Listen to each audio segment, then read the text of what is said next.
Steve, you've mentioned before that the good news for leaders is that if they find that some of the areas that they need to develop on can be developed, is that it can be done quite quickly.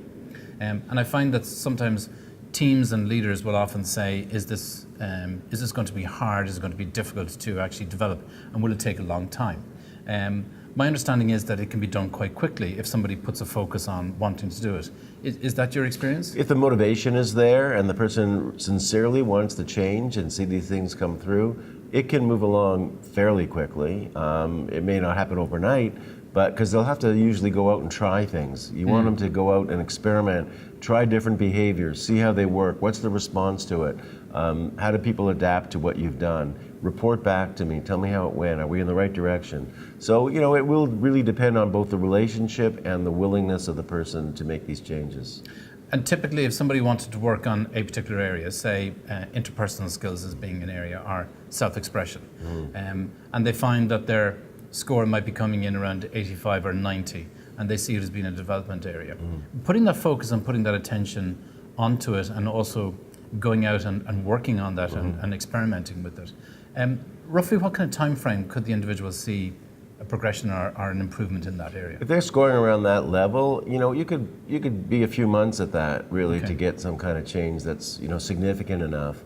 It really takes some trial and error. It really, one is an understanding, really seeing what the lack is or where the deficit is, and you got to gauge what's going on there. And then the other one is that ability to be willing to do it, to go out there and try things and make changes and accept the feedback and go back again. If someone is defensive and doesn't see the need or not motivated, it's going to take much longer. Sometimes I hear clients, or the pushback can often be that developing emotional intelligence and becoming more efficient at emotional intelligence can be difficult. Is that your experience? It can be. It can be difficult. It's not. If it was easy, we'd all be way up there. We'd all be really emotional intelligent. But some of these skills can be difficult. Like empathy, to really understand where other people are coming from. You've got to put effort into that. You've got to really focus. You've got to analyze. Somebody's verbal, non-verbal communications.